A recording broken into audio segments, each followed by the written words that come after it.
Alright dear students, welcome back to another video. So in this one we're going to try to understand that the government of the Rome from kingdom to republic to empire. Now see, we were having three different eras. Now let's try to understand this. The kingdom means the monarch. The republic means a democratic government where people can vote, become the part of government, they can have a proper system they need to follow.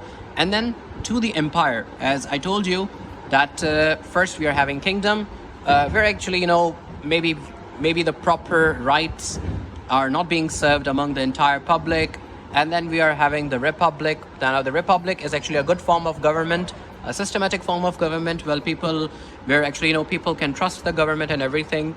And to the empire. Right now, what is empire over here? As I told you before, I explained to you that empires are over the republics. So republics are what?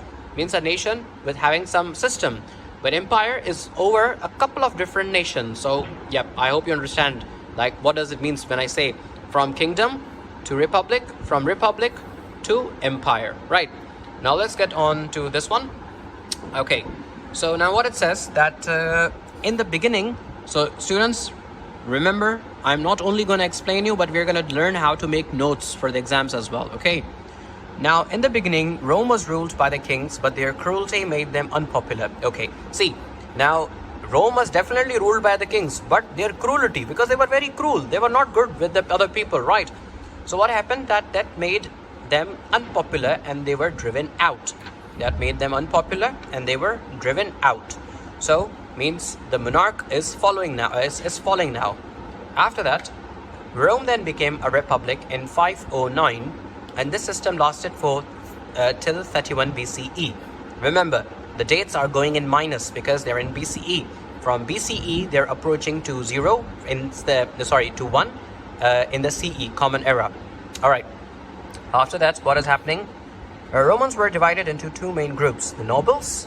Okay, the nobles called the patricians, who owned much of the property and were quite powerful, while the other large group was known as the common people called plebeians. Right, remember about the noble people, the group of noble who were actually deciding that how to move the needle and how to make the big decisions, right? So they are the same nobles that we're talking about here. After that, what we're having now, it's explaining more. So the main part of this particular topic is we're going to discussing about the patricians and the plebeians, right? So the patricians represent the noble people. The plebeians tell about the local people, right? The common people, right? And over here it's telling that the Rome became a republic in 509, and this system lasted till 31 BCE. So take this as, take this one as point number 1, where in the beginning the Rome was ruled by the king, cruelty by the kings, but the cruelty made them unpopular and they were driven out, point 1. Then the point number 2 is the Rome was a republic from this date to this date, and then after which it became an empire. All right, then the Romans were divided into two main groups. Now this entire point I'm just going to consider is point number 3, this entire point till here, right? After that, it says over here that the patricians had political power through the Senate.